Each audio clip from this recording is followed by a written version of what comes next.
इस वीडियो में हम लोग 31 नंबर प्रश्न से सारे ऑब्जेक्टिव क्वेश्चन को हल करेंगे। ठीक है, 30 नंबर तक का क्वेश्चन पिछले 2 वीडियो में हमने करवा चुका है।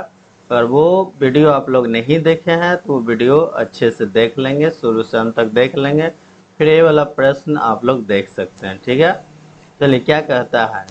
डैश यानी कि किस फंक्शन एक टेक्स्ट स्ट्रिंग के दूसरे टेक्स्ट स्ट्रिंग के भीतर प्रारंभिक स्थिति दिखलाता है। ठीक है, तो यहाँ टेक्स्ट स्ट्रिंग किसको कहते हैं? जो टेक्स्ट है उसी को हम लोग टेक्स्ट स्ट्रिंग या टेक्स्ट कहते हैं। ठीक है, तो इसका सही आंसर होगा फाइंड। इसको समझने के लिए जो है हम MS वर्ड के फाइल पर चलते हैं। तो यहाँ पर हमने जो है इक्वल और रैंड की सहायता से यहाँ पे कुछ पैराग्राफ लिख दिए हैं। अब क्या कर रहा है देखिए, किस फंक्शन एक टेक्स्ट स्ट्रिंग के दूसरे टेक्स्ट स्ट्रिंग के भीतर प्रारंभिक स्थिति, यानी पूरा को हम लोग मान लेते हैं एक टेक्स्ट स्ट्रिंग, और फिर उसके बाद दूसरे टेक्स्ट स्ट्रिंग मतलब टेक्स्ट, दूसरा कोई टेक्स्ट हम लेना चाहते हैं। जैसे यहाँ पे सर्च करना चाहते हैं, क्या सर्च करना चाहते हैं? वीडियो। क्या सर्च करना चाहते हैं? वीडियो। तो Ctrl+F से क्या कर देंगे, यहाँ पे सर्च, और जैसी वीडियो लिखेंगे। ठीक है, तो यहाँ पे क्या हुआ, जो स्टार्टिंग पोजीशन यहाँ पर है, यहाँ पे स्टार्टिंग पोजीशन है, वो स्टार्टिंग पोजीशन को ही दिखलाता है। ठीक है, यानी पूरे में से कुछ आपको सर्च करना है, वो स्टार्टिंग पोजीशन से दिखलाने का कार्य फाइंड करता है। क्या करता है? फाइंड। क्लोज नहीं करेगा, इन नहीं करेगा, स्टार्ट नहीं करेगा, कौन करेगा? तो सही आंसर क्या होगा? फाइंड होगा। चलिए नेक्स्ट प्रश्न है 32 नंबर। MS पावर पॉइंट 2016 में convert to SmartArt function कहाँ मिलता है? तो इसका सही आंसर है होम पैराग्राफ में। ठीक है, चलिए इसके लिए हम जो है पावर पॉइंट पे चलते हैं। तो यहाँ पे देखिए होम पे जाएंगे और यहाँ पे देखिए पैराग्राफ, यहाँ पे लिखा हुआ है, आपको हम जूम करके दिखा रहे हैं, कन्वर्ट टू स्मार्ट आर्ट, देख सकते हैं। ठीक है, नेक्स्ट प्रश्न है MS एक्सेल से। MS एक्सेल में टेक्स्ट ओरिएंटेशन फंक्शन कहाँ मिलता है? तो इसका सही आंसर है होम अलाइनमेंट। वो कैसे? तो इसके लिए एक्सेल फाइल पे चलना पड़ेगा, और देखिए यहाँ पे होम है और उसके बाद यहाँ पे अलाइनमेंट है। अलाइनमेंट के अंतर्गत क्या कह रहा है? Text orientation. टेक्स्ट ओरिएंटेशन कहाँ पे है? ओरिएंटेशन इसका नाम है। ठीक है, देखिए ओरिएंटेशन इसका नाम है। देखिएगा अब आया ओरिएंटेशन, इसको हम जूम करके आपको दिखा रहे हैं। देखिएगा, ध्यान से देखिएगा आप लोग, ए भी लिखा हुआ है, जैसे कर्सर पे ले जा रहे हैं तो यहाँ पे ओरिएंटेशन लिखा हुआ है। इसका काम क्या है? तो कोई भी टेक्स्ट आप एक्सेल में लिखेंगे तो ये रोटेट करेगा। ठीक है, डायगोनली रोटेट करेगा। ठीक है, रोटेट करने का काम करता है। जैसे यहाँ पे देखिए इस तरह से रोटेट करेगा काउंटर क्लॉकवाइज, फिर एंगल काउंटर क्लॉक, फिर वर्टिकल, फिर रोटेट करेगा टेक्स्ट ऊपर की ओर, फिर नीचे की ओर, और फॉर्मेट सेल अलाइनमेंट पर क्लिक करते हैं तो डिग्री के अनुसार टेक्स्ट को आप रोटेट कर सकते हैं। ठीक है, और यहाँ से बेल्टोन प्रश्न पूछता है कि टेक्स्ट को रोटेट कितना डिग्री से लेकर कितना डिग्री तक कर सकते हैं? तो यहाँ पे देखिए मैक्सिमम हम लोग यहाँ तक जाएंगे। ठीक है, 90 तक, 90 डिग्री। फिर मिनिमम यानी कि सबसे नीचे यहाँ पे -90 डिग्री, -90 डिग्री से 90 डिग्री तक किसी भी टेक्स्ट को रोटेट कर सकते हो। ओरिएंटेशन का काम है टेक्स्ट को रोटेट करना। ठीक है, तो यहाँ से बेल्टोन प्रश्न पूछा है तो आप जो है अच्छे से आंसर देंगे। चलिए नेक्स्ट है, निम्नलिखित में से कौन सा एक टेक्स्ट फंक्शन है? तो इसका सही आंसर है कोड। क्या है? कोड। ठीक है, और आप लोगों को पता होगा इफ फंक्शन होता है लॉजिकल फंक्शन के अंतर्गत, और सम होता है किसके अंतर्गत? देखिए यहाँ पे आपको बता रहे हैं, देखिए यहाँ पे लॉजिकल के अंतर्गत इफ हो जाएगा। ठीक है, और सम हो जाएगा यहाँ पर मैथ के अंतर्गत। देखिएगा यहाँ पर कहीं ना कहीं सम भी होगा, देखिए यहाँ पे सम भी है ना। और उसके बाद डेट किसके अंतर्गत होगा? डेट एंड टाइम के अंतर्गत होगा डेट। ठीक है, तो इस तरह से हम आपको यहाँ पे बता दिए हैं, है ना।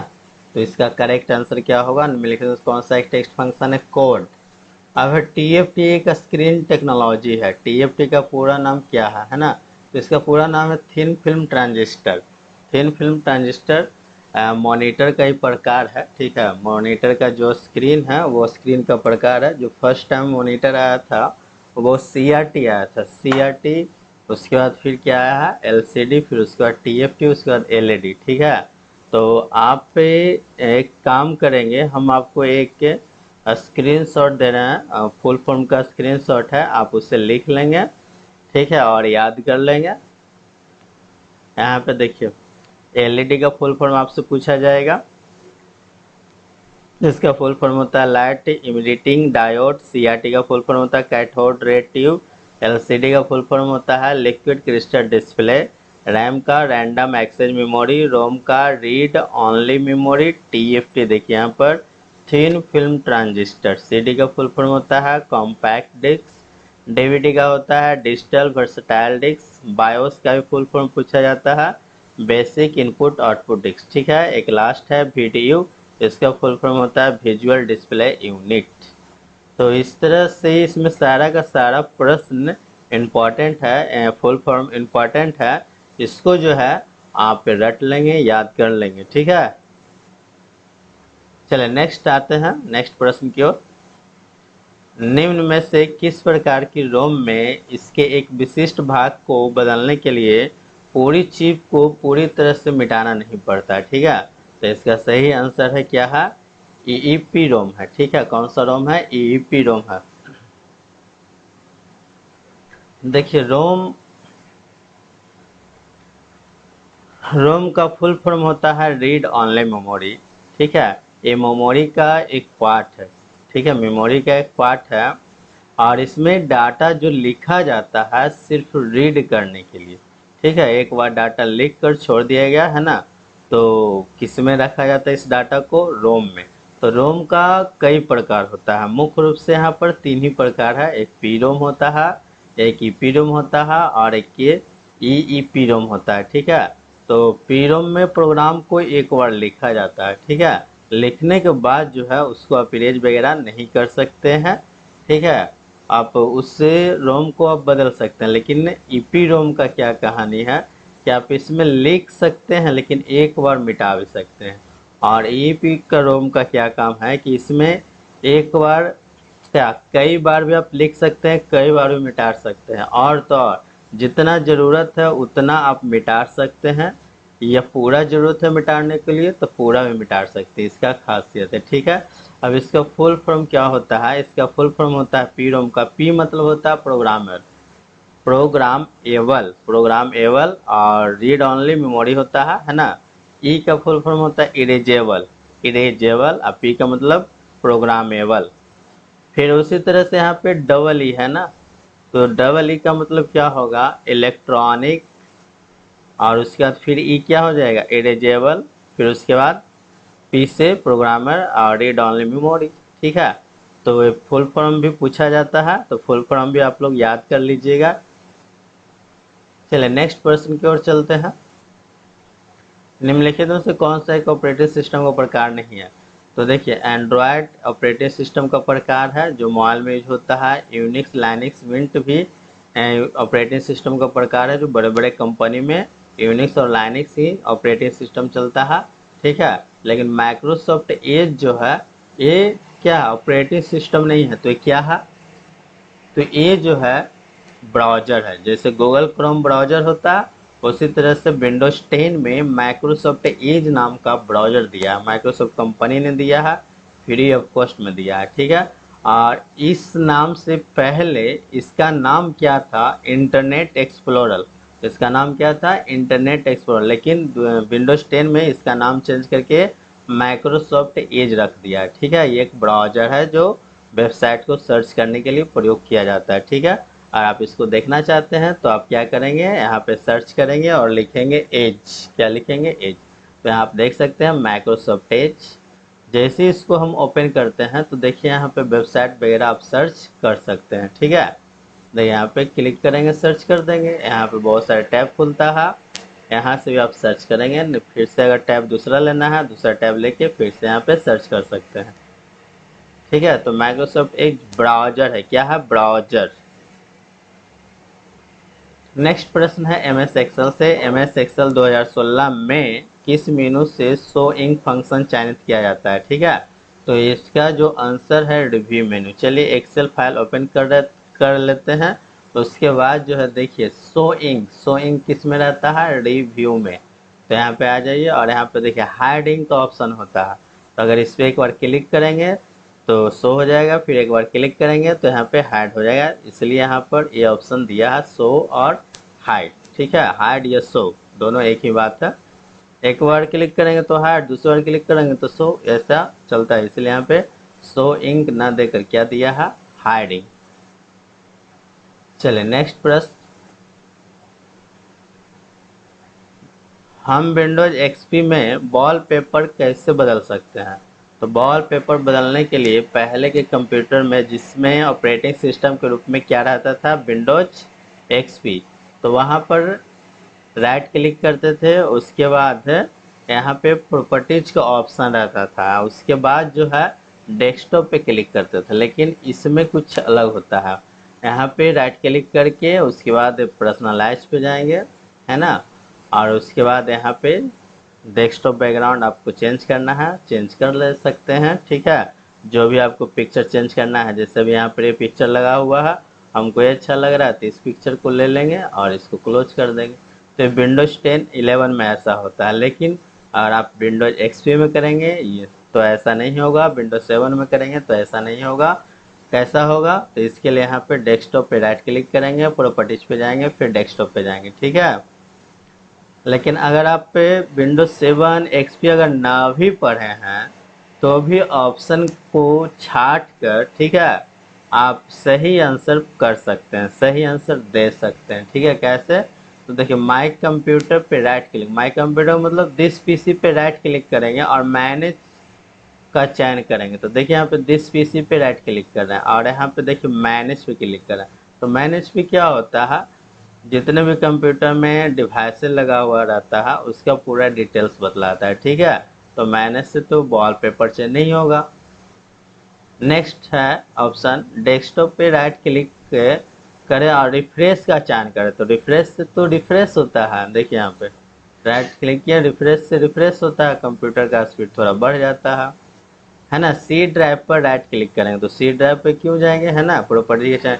तो तीनों का तीनों गलत है और एक ये वाला सही है।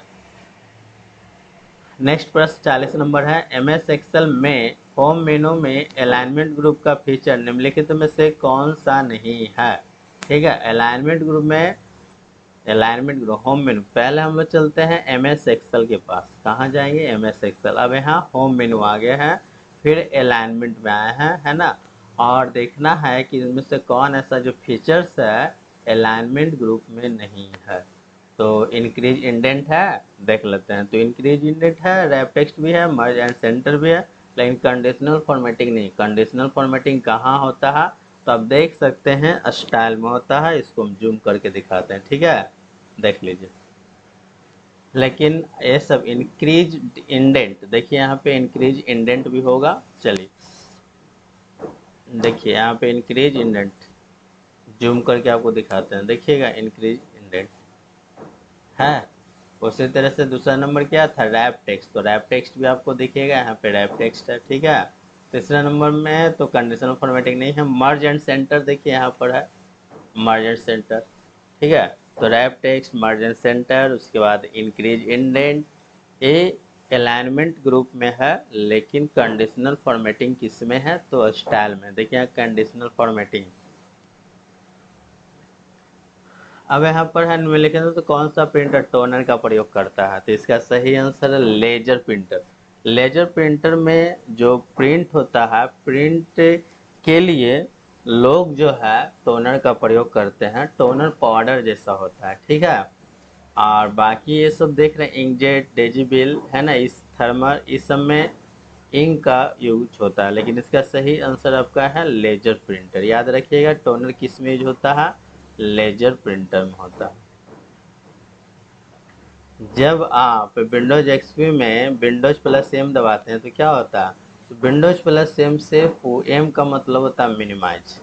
तो जितना भी विंडोज खुला हुआ रहेगा, जितना विंडोज खुला रहेगा विंडोज प्लस एम करेंगे तो क्या होगा, सारा विंडोज मिनिमाइज होके टास्क बार पे चलाता है। कहाँ चलाता है? टास्क बार पे। देखिए हम विंडोज प्लस एम करने जा रहे हैं, ठीक है। विंडोज प्लस एम जैसे किए तो सारा विंडोज कहाँ चला गया, टास्क बार पर मिनिमाइज होके। मिनिमाइज का मतलब छोटा रूप। अगर इसको फिर से लाना है, ठीक है, तो विंडोज प्लस क्या करेंगे, तो विंडोज प्लस टैप कर देंगे। देखिए एक स्क्रीन इस पर है, बाकी सब इस पर है, तो इस पर आ जाएगा, ठीक है। चलिए उसके बाद यहाँ पर नेक्स्ट प्रश्न है, एमएस वर्ड में सभी टेक्स्ट को लोअर केस में बदलने के लिए शॉर्टकट क्या है? लोअर चेंज केस आप लोगों ने पढ़ा होगा, ठीक है, तो उसमें लोअर केस आता है, तो अपर केस भी आता है, लोअर है ना। तो एल फॉर लोअर होता है। तो यहाँ पे आप देख लीजिए एल किस में है, इसमें भी है, इसमें भी है, इसमें भी है, ठीक है। लेकिन आपको पता होना चाहिए, क्या पता होना चाहिए कि Alt प्लस एच से होम में जाता है। Alt प्लस एच इसमें है, Alt प्लस एच इसमें है, ठीक है। Alt प्लस सी यहाँ है, तो ये तो कैंसिल हो जाएगा, यानी कि अब बचा दो ऑप्शन, ठीक है। अब देखते हैं इसके लिए यहाँ पे 7L होता है कि 9L होता है। तो इसके लिए MS वर्ड पर जाएंगे और उसके बाद जो है यहाँ पर चेंज केस देखना है, चेंज केस। तो यहाँ पे देखिए चेंज केस ये वाला है, ठीक है। तो इसका सही आंसर होगा Alt प्लस एच 7L। तो यहाँ पर हम Alt H दबाते हैं, देखिएगा Alt और H, ठीक है, दबा दिए। और उसके बाद देखिए यहाँ चेंज केस है, तो चेंज केस पे जाने के लिए 7 का यूज करते हैं, ठीक है, 7 पर यूज करते हैं। और उसके बाद आपको जाना है, चलिए 7 यूज करते हैं, उसके बाद लोअर केस पे जाना है, तो उसके लिए क्या है, एल। तो इसका सही आंसर क्या होगा, इसको भी छाट दीजिए, है ना, ये भी गलत है, और इसका सही आंसर ए होगा, ठीक है। चलिए नेक्स्ट प्रश्न की ओर चलते हैं। एक यूजर MS एक्सेल 2016 में एक रिपोर्ट बनाता है, ठीक है, एक रिपोर्ट बनाया MS एक्सेल में। अब वो उस रिपोर्ट में कुछ कमेंट्स इंसर्ट करता है, ठीक है, एक रिपोर्ट बनाया और उसमें कमेंट्स डाला, ठीक है। लेकिन अब वह डाटा और फॉर्मेटिंग को प्रभावित किए बिना ही, मतलब डाटा को भी नहीं छेड़छाड़ करना चाहता है, और उसमें जो भी फॉर्मेटिंग किया है, कलर वगैरह किया, बोल्ड इटैलिक किया है, सभी कमेंट्स को रिमूव करना चाहता है। तो इसके लिए उसे किस विकल्प का उपयोग करना चाहिए? तो इसके लिए देखिए यहाँ पर ये वाला करेक्ट आंसर है। कैसे? तो मान लीजिए कि इसमें जो है हम कमेंट्स लगाते हैं, क्या लगाते हैं, कमेंट्स। तो कमेंट्स के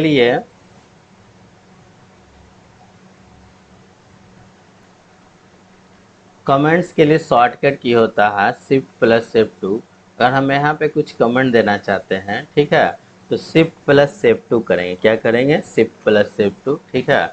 और उसके बाद इसमें कुछ कमेंट देना है तो अपना कमेंट दे दीजिएगा। फिर अगर इसमें देना चाहते हैं तो शिफ्ट प्लस F2, ठीक है। फिर इसमें भी कुछ अगर लिखना चाहते हैं लिख लीजिएगा। और उसके बाद देखिए यहाँ पे रेड कलर से जो आपको एरो दिख रहा है ना, एक कमेंट का सिंबल है, ठीक है, कमेंट का सिंबल यहाँ भी दिख रहा है। और अगर मान लो इसमें जो है कि हम इसको इस तरह से फॉर्मेटिंग कर दिए, ठीक है, लेकिन हमको इस फॉर्मेटिंग को नहीं हटाना है, और इसमें जितना भी कमेंट्स है इस सबको हटाना है। तो उसके लिए क्या करना पड़ेगा? तो उसके लिए देखिए यहाँ पे क्या करा, होम मेनू में एडिटिंग ग्रुप से क्लियर फंक्शन में क्लियर कमेंट्स को चयनित करेंगे, ठीक है। कमेंट को क्लियर करना है, कमेंट को, ठीक है, तो सिर्फ कमेंट को क्लियर करना होगा तो कमेंट वाला यूज करेंगे। तो उसके लिए देखिए होम में तो है ही, उसके बाद एडिटिंग ग्रुप, तो यहाँ पे एडिटिंग ग्रुप है, और उसके बाद यहाँ पे क्लियर में जाना है, और यहाँ देखिए क्लियर कमेंट्स लेना है। तो इस पर जैसे क्लिक करेंगे तो कमेंट हट गया, लेकिन इसमें कुछ भी फॉर्मेटिंग किए हैं तो फॉर्मेटिंग पे कोई इफेक्ट नहीं आया है, फॉर्मेटिंग पर कोई इफेक्ट नहीं आया है। चलिए तो ये प्रश्न हो चुका है। अब नेक्स्ट प्रश्न और इस वीडियो का लास्ट प्रश्न, ठीक है। MS एक्सेल 2016 वर्कशीट में सेल्स स्टाइल फंक्शन से सेल एज गुड का संकेत दर्शाने के लिए निम्नलिखित में से कौन सा डिफॉल्ट कलर शेड है ना। देखिए यहाँ पर क्या है, गुड संकेत के लिए, है ना, MS एक्सेल का ये प्रश्न है। तो MS एक्सेल ये वाला रहता कहाँ है, तो होम में रहता है। और उसके बाद जो है यहाँ पर आप आ जाएंगे सेल स्टाइल्स में। कहाँ आएंगे, सेल स्टाइल्स में। और गुड के लिए कह रहा है, तो गुड के लिए यहाँ पे आप देख सकते हैं कौन सा कलर है, तो गुड के लिए ग्रीन कलर है, ठीक है। अगर आपसे पूछता बैड के लिए, तो बैड के लिए कौन सा कलर है, रेड। अगर नेचुरल के लिए तो यहाँ पे इसको हम लोग बोलते हैं गोल्डन कलर या येलो कलर, ठीक है। और नॉर्मल के लिए वाइट कलर होता है। तो याद कर लेंगे, इससे प्रश्न पूछा जाता है, ठीक है। तो इसका सही आंसर क्या होगा, इसका सही आंसर होगा ग्रीन यानी कि हरा। अब नेक्स्ट प्रश्न हम लोग अगले वीडियो में करेंगे। आप लोग वीडियो जो है बढ़िया से देखिए, शुरू से अंत तक देखिए, स्किप करके मत देखिए। अगर आप बेल्ट्रॉन का फॉर्म भरे हैं तभी इस वीडियो को देखिए। अगर जानकारी के लिए आप देखना चाहते हैं तो जानकारी के लिए भी आप इस वीडियो को देख सकते हैं, ठीक है। वीडियो देखने के लिए बहुत बहुत धन्यवाद।